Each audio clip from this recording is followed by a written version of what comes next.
Pour le 18-30, on a quelques difficultés à avoir la bonne journée. Donc, vous allez avoir une annonce sur notre page Facebook cette semaine du quand on va pouvoir, de l'heure qu'on va pouvoir pour que tout le monde puisse avoir cette même heure. On a un petit problème technique ici. Je ne sais pas si le projecteur est allumé ou il est éteint. Donc, je crois qu'il n'est pas allumé. Non. Donc, c'est probablement pour ça. Donc, je vous invite à suivre sur cet écran-là.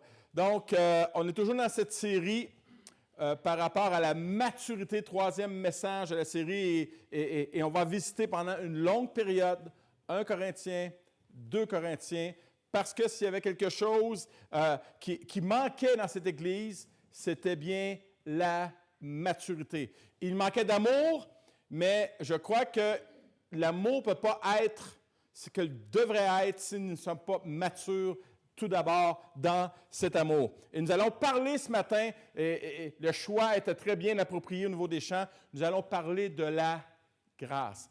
Qu'est-ce que c'est que la grâce? Et c'est cette histoire que j'ai lue cette semaine d'un jeune homme qui arrive avec une feuille, les yeux brillants, et avec une étoile rouge dans la marge, et c'est marqué, c'est un examen de mathématiques, et c'est marqué 100%. Et là, le petit garçon dit à son papa, j'ai eu 100%, même si, quand le temps était terminé pour l'examen, il me restait encore 3 questions à répondre. Et là, le papa, perplexe, il lui demande, il dit, comment est-ce que tu as réussi à avoir 100% s'il te restait encore 3 questions à répondre? Et le petit garçon a répondu, mon institutrice m'a donné la note de la grâce. Elle m'a laissé finir, même si le temps était écoulé. Et il en va de même pour nous, bien-aimés. Quelle est notre note devant Dieu? 0. Nous échouons devant Dieu. Mais Dieu nous donne en Jésus-Christ la note de la grâce. Et il nous place une étoile rouge, rouge du sang de Jésus dans la marge pour dire 100% pardonné, 100% restauré, 100% sauvé. Est-ce qu'on peut dire un grand Amen à la grâce de Dieu ce matin? Je me souviendrai toujours, quand j'étais au collège public, où je passais des moments difficiles, où j'étais dans le bureau du directeur, qui est devenu plus tard mon père spirituel, David McCann, major David McCann. Et je pleurais, puis je lui disais, je ne mérite pas la grâce de Dieu. Il dit, tu as raison, tu mérites l'enfer. Et là, sur le coup, je dis, comment est-ce qu'il peut me dire ça?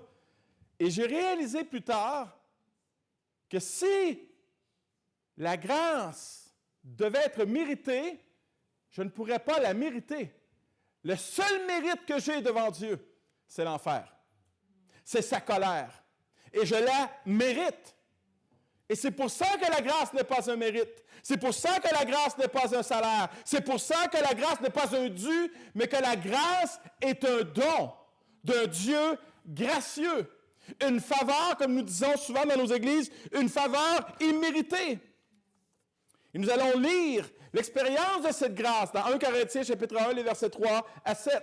Que la grâce et la paix. Et d'ailleurs, que la grâce et la paix, je vous défie d'aller voir dans toutes les épîtres que l'apôtre Paul a écrit, il commence toujours par que la grâce et la paix.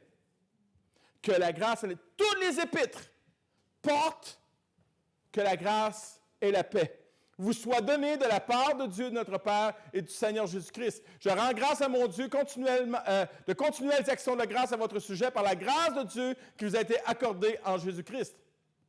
Car en lui, vous avez été comblés de toutes les richesses qui concernent la parole et la connaissance, le témoignage de Christ ayant été solidement établi parmi vous.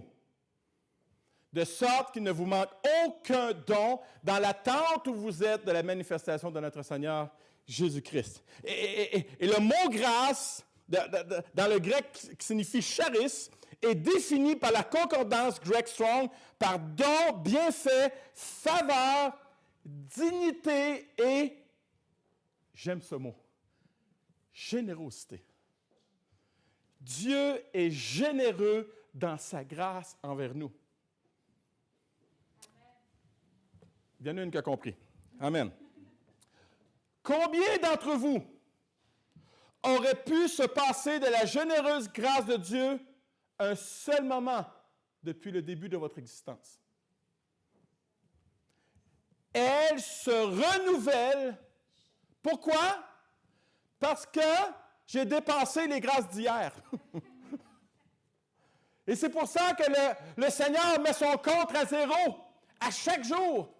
Ou son compte à zéro au niveau de ma culpabilité et mon compte plein de grâce. Plein de grâce. Et que je pourrai faire des retraits. Savez-vous pourquoi? Parce que je vais en avoir besoin aujourd'hui. Je demande souvent pardon dans une journée. Des fois, c'est à mon épouse, des fois, c'est à mes enfants, des fois, c'est à l'un d'entre vous. Des fois, je demande pardon à Dieu pour moi-même. Seul Dieu a la capacité de manifester ce genre de grâce. Et le dictionnaire Strong ajoute, cette grâce est l'influence divine sur le cœur et son reflet dans la vie de ceux qui l'ont reçu. La grâce devrait se voir dans ma vie. La grâce de Dieu devrait se voir dans ma vie. La grâce de Dieu devrait se voir dans ta vie. Elle devrait. Elle devrait. Acte 11, 23. Alors que Barnabas était à Antioche, il dit ceci, c'est vraiment saisissant. Lorsqu'il fut arrivé et qu'il vit la grâce de Dieu, il s'en réjouit, les encourageait tous à rester d'un cœur ferme, attaché au Seigneur. Barnabas a vu la manifestation de la grâce de Dieu dans les disciples d'Antioche. Il l'a vu. Il n'a pas juste entendu la grâce, il a vu la grâce.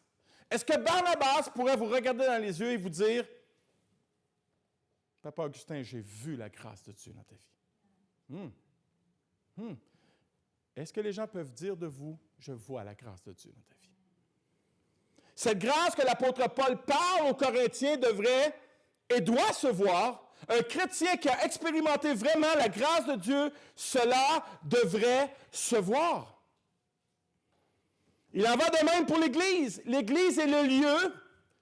D'ailleurs, l'Église est le seul lieu. Écoutez bien. L'Église est le seul lieu où devrait s'expérimenter la grâce de Dieu afin que ceux qui viennent puissent la voir.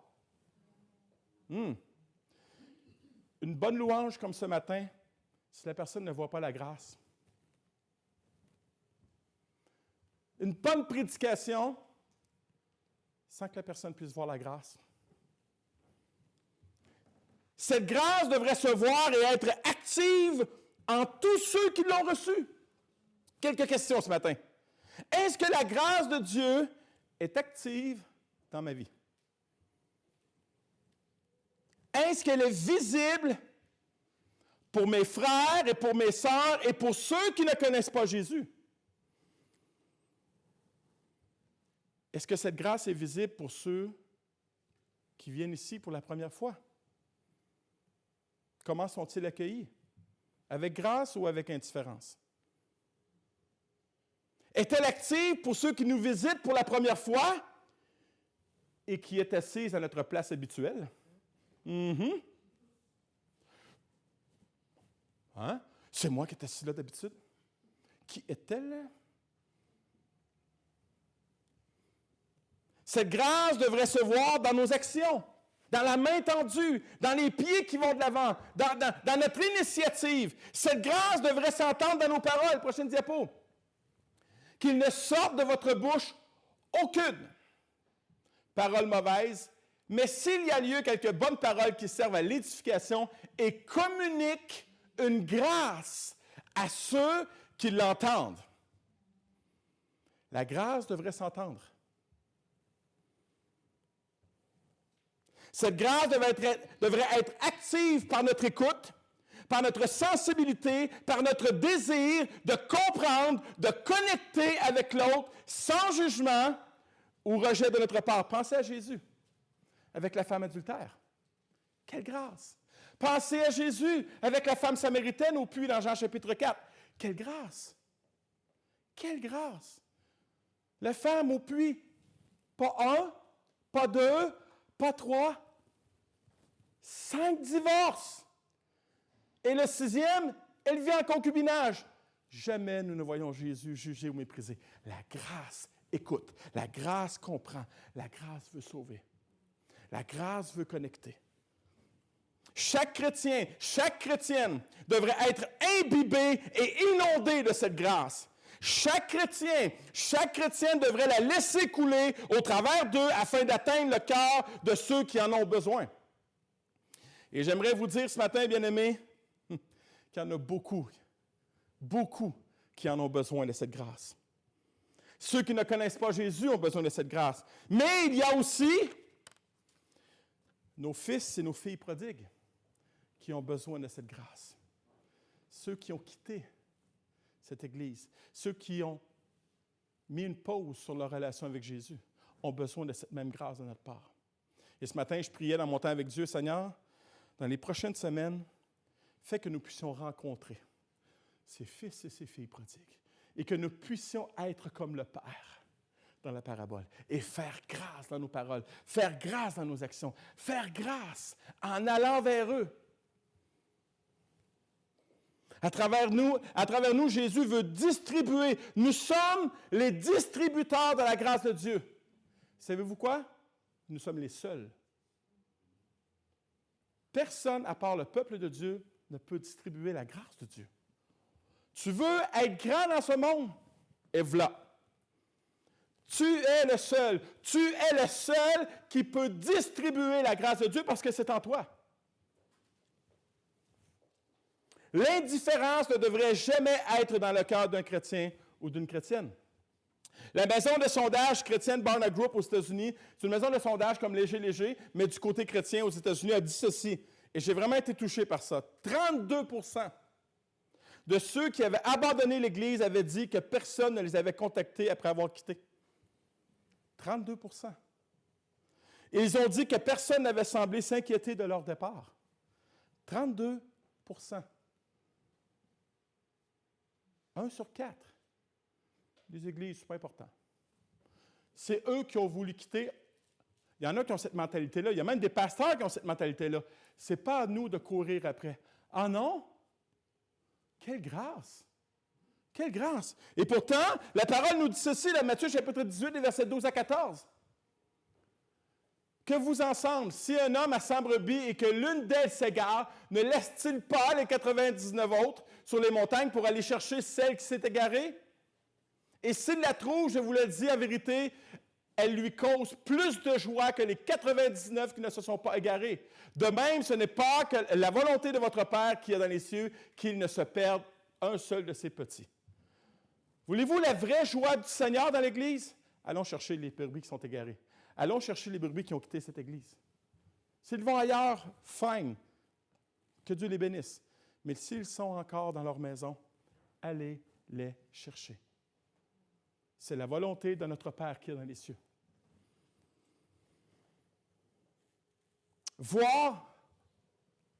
Prochaine diapo. Voir la grâce de Dieu dans le pire. La grâce de Dieu devrait nous donner des yeux pour voir au-delà du pire dans la vie de certaines personnes.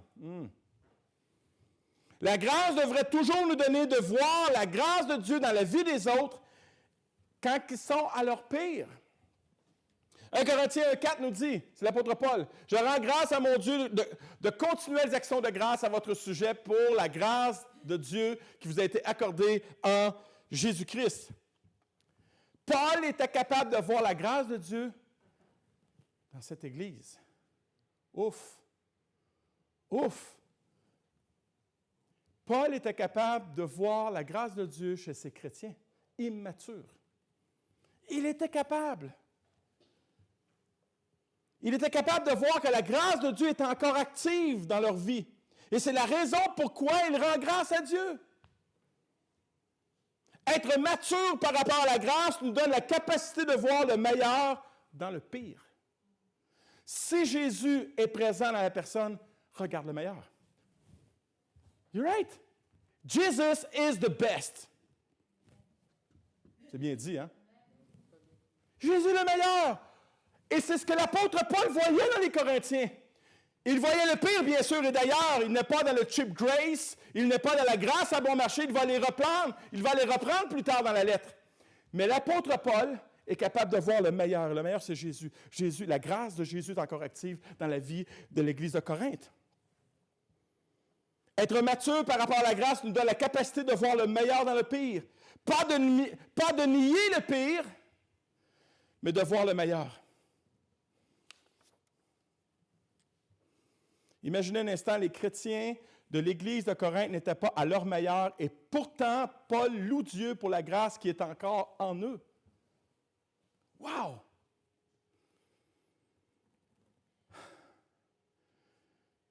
Et nous oublions souvent ce fait, bien-aimés, par nos paroles condamnatrices, nos paroles sans grâce, et on condamne, et on condamne, et on condamne. Je fais partie de ceux-là. Je crois que Paul avait cette capacité de voir la grâce de Dieu dans le pire de ce qu'il y avait dans cette Église, chez ces chrétiens, parce qu'il avait expérimenté pleinement la grâce de Dieu quand lui-même était à son pire sur le chemin de Damas. Celui qui a compris, celle qui a compris la grâce de Dieu pour sa vie, va voir la grâce de Dieu quand l'autre est à son pire. Parce que, bien-aimés, Dieu ne nous a pas sauvés quand on était à notre meilleur. Étiez-vous à votre meilleur quand Dieu vous a sauvés? Nous étions tous à notre pire. Nous étions pécheurs. L'apôtre Paul est un persécuteur de l'Église. Il assassine des chrétiens, il approuve des meurtres. Et sur le chemin de Damas, il a les lettres de créance pour rentrer dans les maisons, saisir hommes, femmes et enfants. Wouh!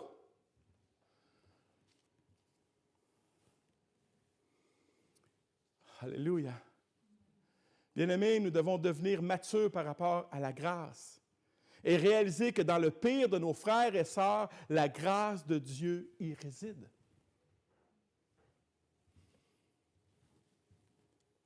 Tout comme quand nous sommes à notre pire, nous aussi, nous aimons recevoir la grâce de nos frères et sœurs.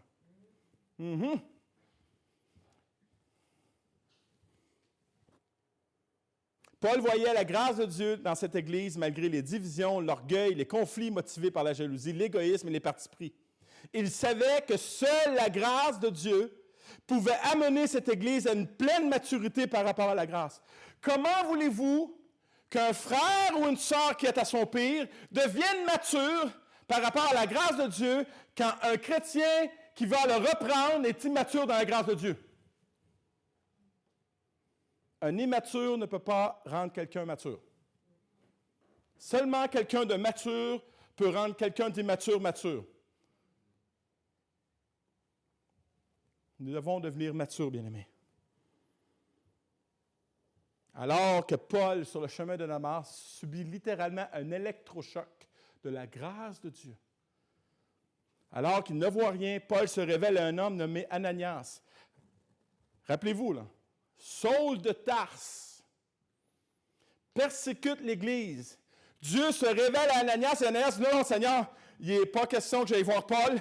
Saul, parce qu'il est ici avec des lettres pour... Et Dieu dit, non, il vient d'être touché par ma grâce. Va le voir. Et regardez bien comment c'est hallucinant. Ah, j'aime ça. Ananias dit, Saul, mon frère. Wouh! On rejette des frères et sœurs pour moins que ça. Saul, mon frère. J'aimerais te dire, notre frère et notre sœur qui est à son pire est encore ton frère et ta sœur. You're right? Il est encore un enfant de Dieu. Donc, s'il est encore un enfant de Dieu, il est encore ton frère et ta sœur. C'est cette grâce, bien-aimés, qui fait de nous des enfants de Dieu. C'est cette grâce qui fait de nous des frères et des sœurs en Jésus. Woo! Yes! Malgré nos différences, c'est cette grâce qui fait de nous des frères et sœurs. C'est cette grâce qui nous donne la capacité de rester unis malgré tout. Alors, soyons matures les uns envers les autres et répandons cette grâce les uns sur les autres. Qui a besoin de grâce? Qui a besoin que cette grâce soit répandue? Oui, on la réclame souvent à Dieu. Absolument. Mais combien de fois nous sommes à notre pire? Et savez-vous quoi? Quand souvent on est à notre pire, nous nous refermons sur nous-mêmes, nous nous isolons. Ça ressemble étrangement au Jardin d'Éden. Et nous avons peur et nous avons honte d'être jugés et rejetés. L'Église a besoin de devenir une distributrice de la grâce pour que quand nous sommes à notre pire, nous puissions ouvrir nos cœurs, confesser nos péchés les uns les autres et répandre sur chacun d'entre nous la grâce de Dieu sur les uns et les autres. Amen? C'est cela, être mature dans la grâce de Dieu. Pas accepter le péché. Non, on doit reprendre. Matthieu chapitre 18, si tu vois ton frère ou ta sœur dans le péché, va et reprends-le seul à seul. Comment? Avec la grâce. Avec la grâce.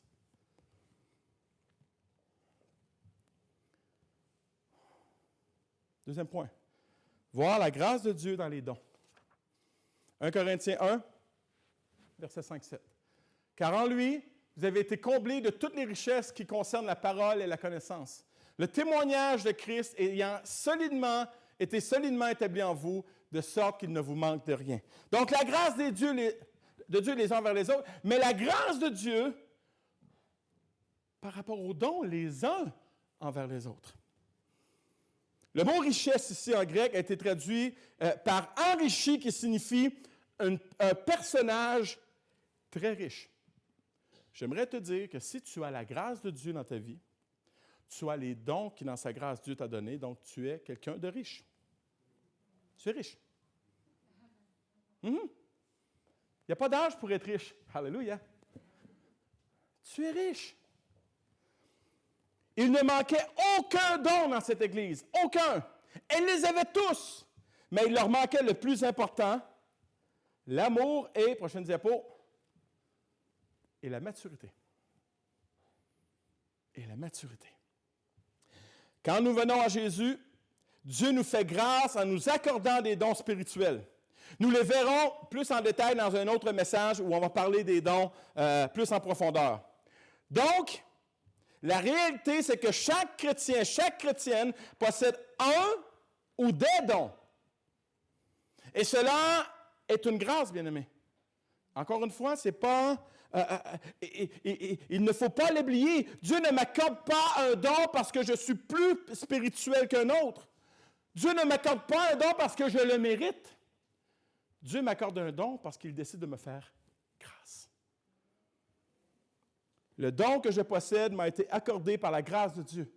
Et c'est ce que semblent avoir oublié les membres de l'Église de Corinthe. Ils avaient oublié que les dons qu'ils avaient reçus venaient de la grâce de Dieu et devaient être utilisés avec la même grâce. J'aime beaucoup Corinne et mon ami Lenski. Ils ont un don exceptionnel pour la louange. Mais ce n'est pas pour eux. C'est premièrement pour Dieu. Deuxièmement pour nous. Ici, ils le veulent, troisièmement pour eux. Mais ils ne se rendent pas là. Mais malheureusement, l'Église de Corinthe ne pouvait pas voir cette grâce qui accompagnait leurs dons, car l'orgueil, l'envie de bien paraître, d'être important, de se faire un nom, d'avoir un grand ministère, les avait rendus aveugles. Quand mon don me sert à me promouvoir, à me propulser, je deviens aveugle. Je ne vois plus la grâce de Dieu. C'était, comme nous le voyons aujourd'hui malheureusement, dans beaucoup trop d'églises, ce que j'appellerais le spectacle des dons. On le voit beaucoup dans la prophétie, dans le parler en langue. On le voit beaucoup dans le ministère de guérison. Je me méfie toujours des ministères qui fixent une date et une heure pour la guérison. Venez vendredi soir, de 7h à 9h, et Jésus va vous guérir. Ah oui? Ah, eh bien, c'est comme si Jésus avait placardé au temple un horaire. Venez au Mont des Oliviers ce soir, 5 à 7, et je guérirai. Non, non. La grâce est spontanée. La grâce ne calcule pas. La grâce ne dit pas de temps, du comment. La grâce, c'est la grâce. l'Église de Corinthe utilisait les dons spirituels d'une manière charnelle. Les dons de la grâce de Dieu étaient victimes d'abus charnels de la part des Corinthiens. Et quand cela se produit, le don perd de la grâce de Dieu et inévitablement de sa spiritualité. Et surtout, elle perd le don perd le but, le pourquoi Dieu l'avait accordé à la personne. Le don de Dieu n'est jamais pour notre propre gloire. Le don n'est jamais pour mon élévation personnelle, pour me faire une renommée. Le don donné par grâce doit manifester la grâce de Dieu.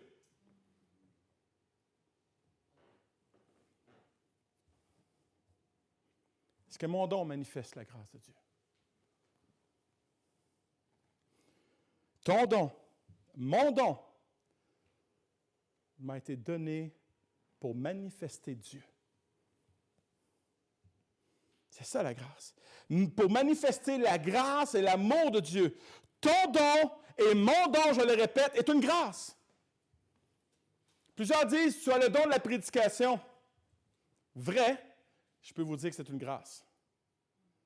Parce que votre pasteur, il y a 27 ans, quand il parlait en public, bégayait et souffrait de haute pression. Et quand Dieu m'a appelé, la première chose que j'ai dit, comme Moïse, envoie quelqu'un d'autre. C'est sûr que tu t'es trompé. Mais si tu ne t'es pas trompé, il va falloir que tu me guérisses. Je suis là. La grâce. Ce don n'est pas pour moi, mais pour l'autre. Ce don n'est pas pour mon besoin, mais pour le besoin de l'autre. Nous devons devenir matures par rapport à cela, bien-aimés. La grâce de Dieu doit se manifester à travers mes dons. 1 Pierre 4,10 nous dit ceci, « Comme de bons dispensateurs des diverses grâces de Dieu, que chacun de vous mette au service des autres le don qu'il a reçu. » C'est la preuve que ce n'est pas pour nous. C'est pour les autres. Et savez-vous quoi? Pour moi, c'est vous les autres. Ton don, pour les autres. Toi aussi, en passant. Et votre don, c'est pour l'autre. Vous avez besoin de mon don, j'ai besoin de vos dons. Amen? Ça me valorise un peu que vous ayez besoin de mon don. Mais ça vous valorise beaucoup le fait que j'ai besoin de vos dons. Parce qu'il manifeste la grâce de Dieu. Soyez de bons gérants. Est-ce que je suis un bon gérant de la grâce infinie variée de Dieu? Est-ce que je suis un bon gérant? Mon don doit répondre à un besoin, pas à mon besoin. Ne pas utiliser son don pour l'autre affaiblit l'Église et ainsi affaiblit la grâce de Dieu. C'est ce qui s'est produit dans l'Église de Corinthe. L'Église de Corinthe avait tout pour être forte, mais elle était faible. Parce que ce n'était pas la grâce de Dieu qui était manifestée dans le service de leurs dons, mais c'était plutôt l'orgueil. Ils se servaient de leurs dons pour eux-mêmes. Ils cherchaient la grandeur de leurs dons au lieu de le chercher dans le service. Et elle est là, la vraie grandeur. Et c'est Jésus qui nous le dit dans Matthieu chapitre 20, le verset 26, « Quiconque veut être grand parmi vous, qu'il soit votre serviteur. » Je vais vous parler dans mon langage de rue. Tu veux être big? Sers les autres.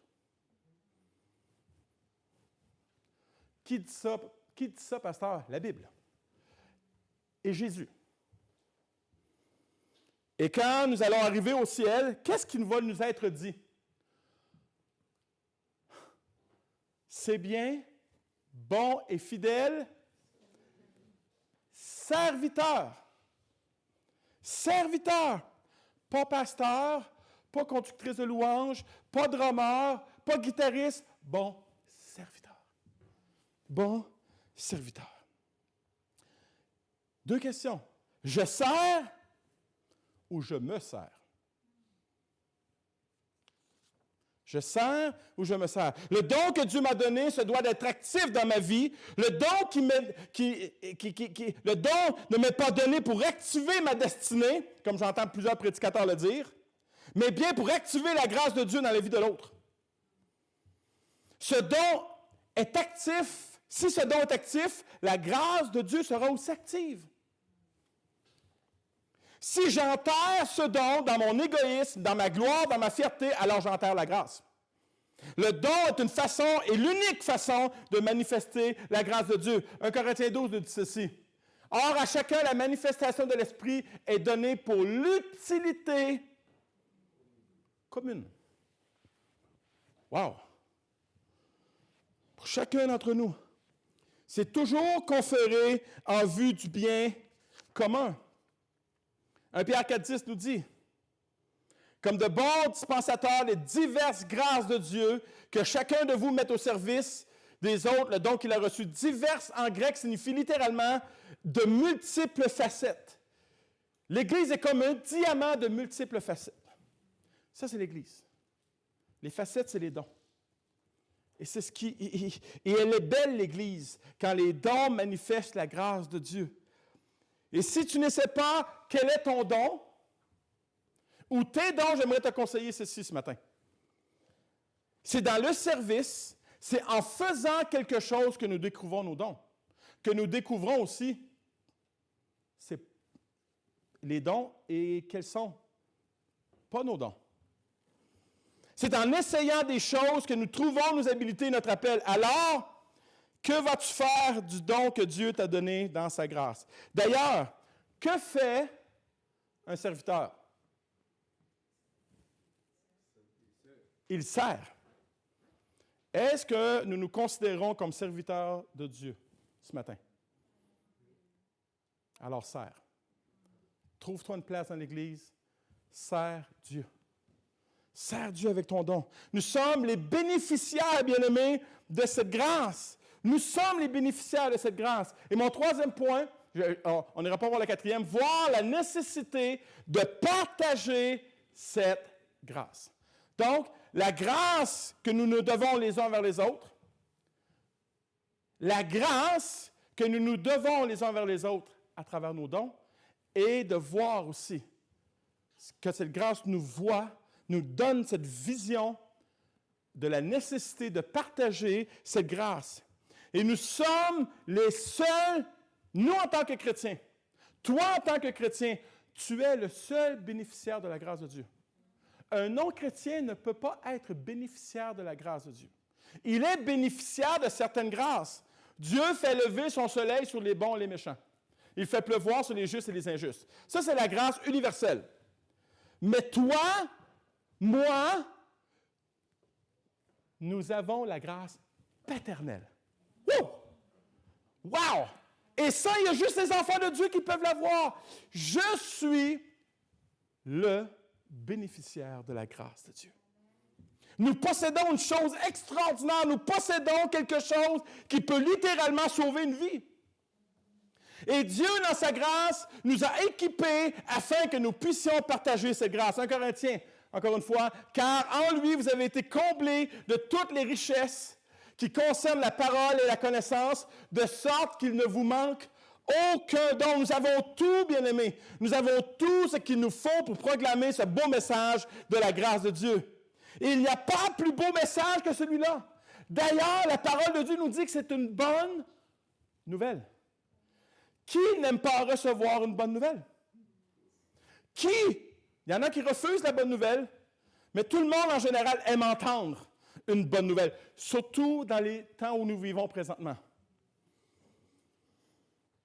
Et tout le monde a besoin d'entendre une bonne nouvelle. Et nous avons cette grâce de la bonne nouvelle de Jésus. Est-ce que je peux entendre l'amen?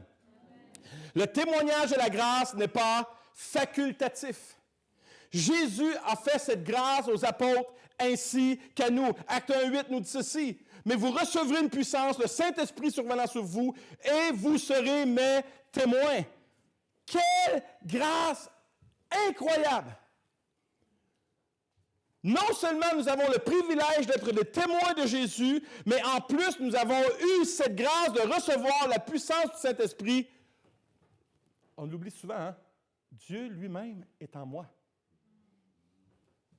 Dieu lui-même est en moi.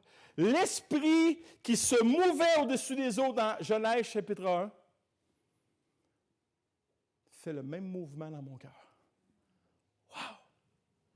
Comment, et j'aime beaucoup le chant, vase d'argile, vase de terre, comme l'apôtre Paul nous dit dans Corinthiens.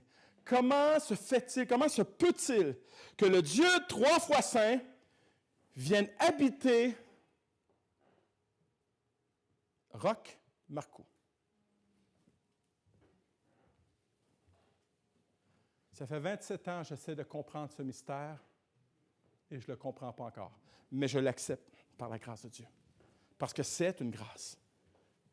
J'aimerais te dire ce matin que si tu es vraiment un chrétien, non seulement tu es un témoin officiel de Jésus et qu'il y a en plus en toi la puissance du Saint-Esprit, cette puissance qui peut convaincre de péché, de justice, de jugement. Le gros problème quand on partage la grâce, je vais dire quelque chose, puis il faut que je pèse mes mots. On veut plus que la personne soit sauvée que Dieu le veut. Je m'explique. On veut tellement qu'on met une pression et on s'y prend mal. Ne vous en faites pas, bien-aimés. Dieu veut la sauver. Je ne peux pas la sauver. C'est lui le sauveur, moi je suis un témoin. Alors, témoignons. Témoignons, c'est tout. J'aimerais vous dire que si nous sommes ici aujourd'hui, du moins pour ma part, c'est qu'il y a eu des témoins avec la puissance du Saint-Esprit qui m'ont annoncé la bonne nouvelle de Jésus. Et il y a eu un témoin qui t'a annoncé la bonne nouvelle de Jésus. Et il y a eu un témoin rempli de la puissance du Saint-Esprit qui t'a annoncé la bonne nouvelle de la grâce de Jésus. Un témoin nous a témoigné.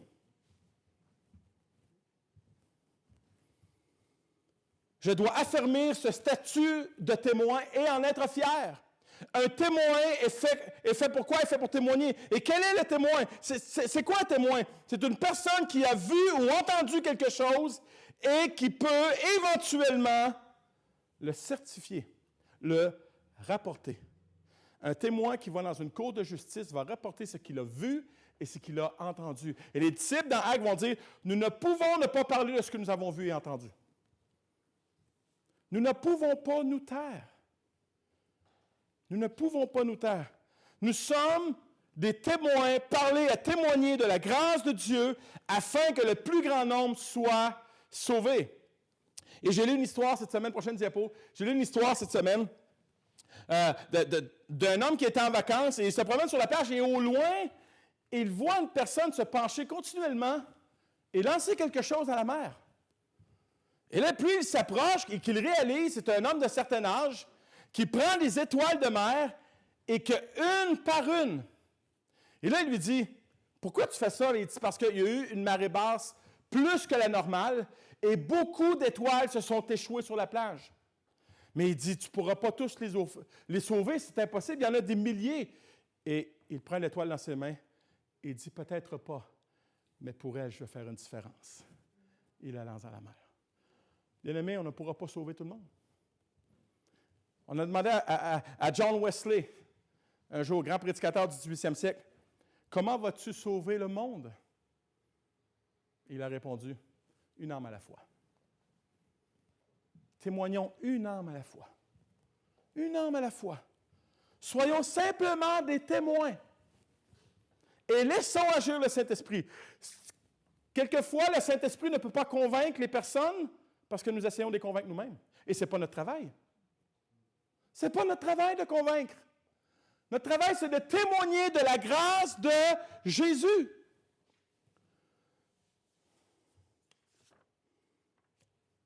Nous ne témoignons pas pour avoir des résultats, mais bien pour annoncer la bonne nouvelle de Jésus. Nous ne sommes pas responsables des résultats, mais nous sommes responsables d'être des témoins de Jésus. Des témoins de la grâce de Dieu. Nous voulons simplement faire connaître aux autres la grâce merveilleuse de Dieu.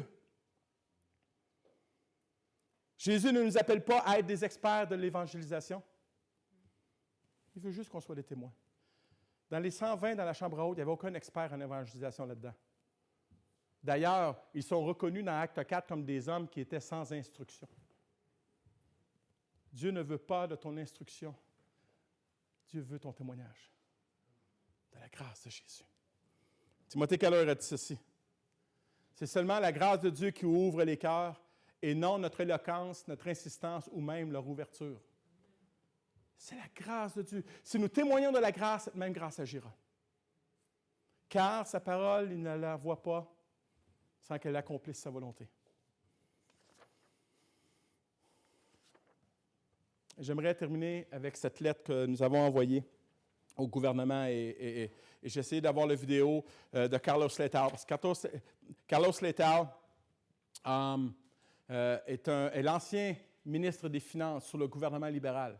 Et le ministre Carlos Letao fait partie de notre conseil d'administration du Centre Booth et de l'Abri de l'Espoir. Et c'est lui qui a pris notre lettre en main et qui l'a pas présenté au gouvernement, mais qui a présenté le pourquoi. Et j'aimerais vous dire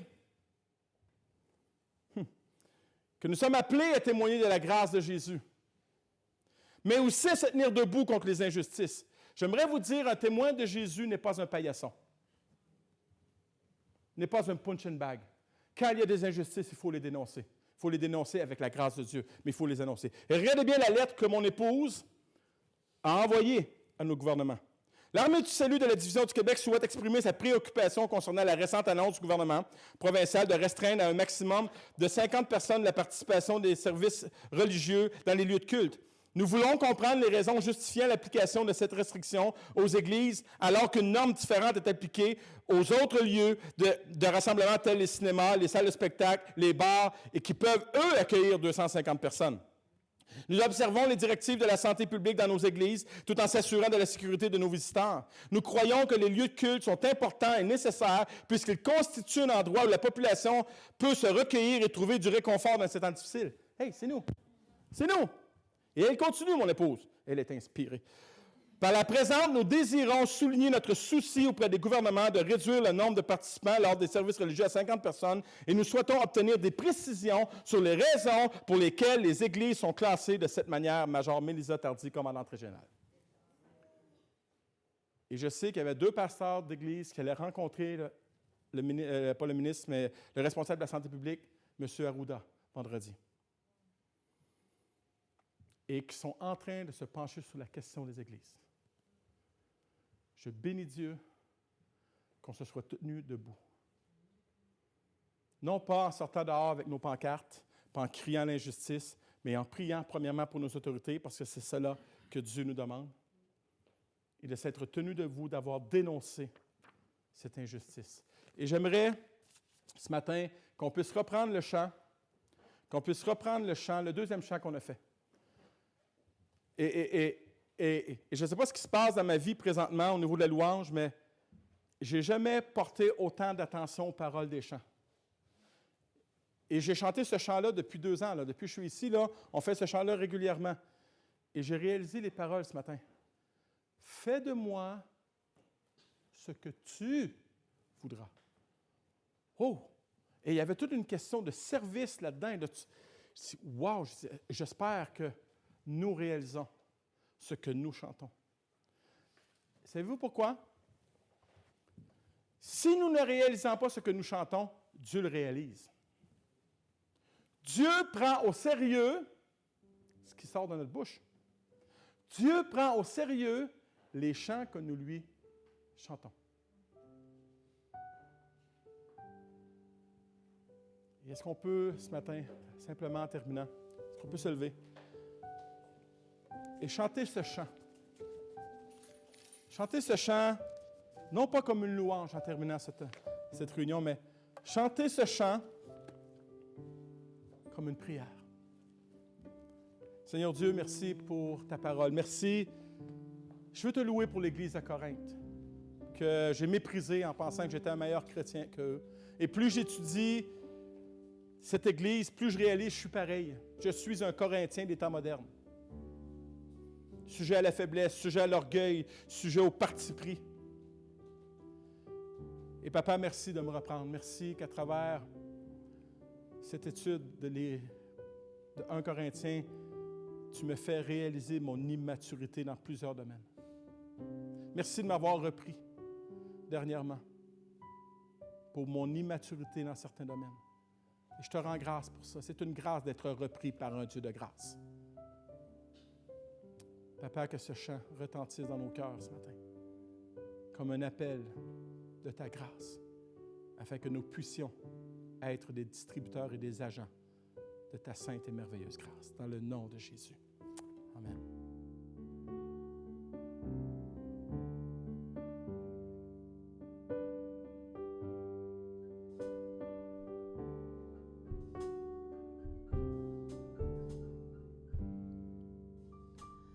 Comment te dire ce que je ressens? Tes bienfaits sont trop grands. Du fond de mon âme coulent des larmes qui traduisent mes silences. Comment te dire ce que je ressens? Tes bienfaits sont trop grands. Du fond de mon âme coulent des larmes qui traduisent mes silences. Que ma vie soit une fleur, un parfum pour toi, Seigneur.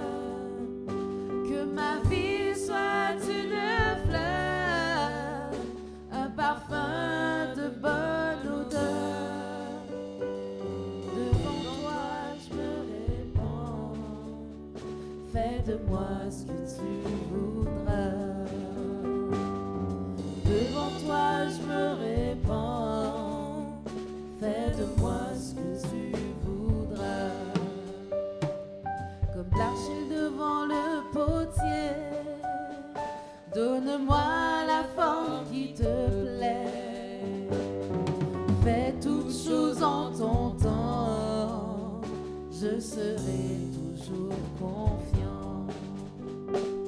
Seigneur, observe mes voies, garde-moi près de ta croix. Je voudrais habiter chez toi tous les jours ici-bas. Que ma vie soit une fleur, un parfum pour toi, Seigneur.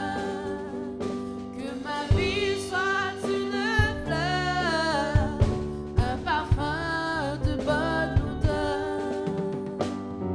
Devant toi je me répands, fais de moi ce que tu voudras.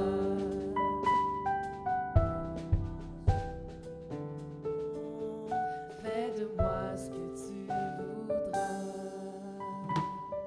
Devant toi je me répands, fais de moi ce que tu voudras.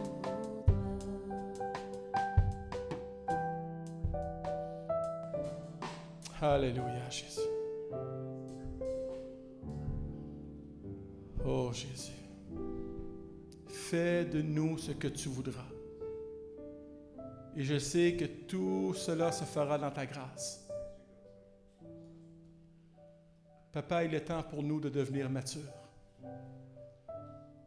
Matures dans ta grâce, les uns envers les autres. Matures dans ta grâce par rapport aux dons, au service que tu nous as accordé. Nous devons devenir matures pour être des témoins de ta grâce. Enlève de nous, Papa, le fardeau sur nos épaules, que ce n'est jamais été ta volonté qu'on l'ait. La volonté, le fardeau, que les gens soient convaincus. C'est toi qui convaincs. Tu nous appelles simplement à être des témoins matures. Et ma prière, Papa, c'est que moi je devienne premièrement un pasteur mature, un époux mature, un papa mature, un homme mature. Ma prière, que chaque membre de cette Église devienne aussi un papa, une maman, un ado, un jeune adulte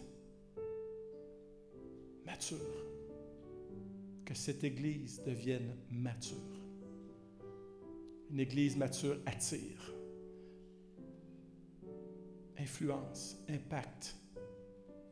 Nous voulons être matures dans notre louange, dans notre adoration. Merci pour ces chants qui percutent mon âme, qui percutent mon cœur dernièrement. Que ces chants ne soient pas choisis au hasard. Que chaque chant soit choisi comme un message de ta grâce pour nos cœurs. et que nous devenions des adorateurs matures. Que nous soyons conscients de ce qui sort de notre bouche atteint ton cœur et tes oreilles. Papa, merci pour ce temps merveilleux que nous avons eu ce matin. Merci pour cette grâce que nous avons expérimentée ce matin. Merci pour ta parole qui nous révèle que tu es un Dieu de grâce et que tu les renouvelles chaque matin. Sois béni, Papa. Accompagne dans ta paix, dans ta grâce, chaque frère, chaque sœur vers le retour à la maison. Dans le nom précieux et puissant de Jésus, et l'Église Nouveau Départ de Rosemont déclare un grand Amen pour terminer. Gloire à Dieu. Amen.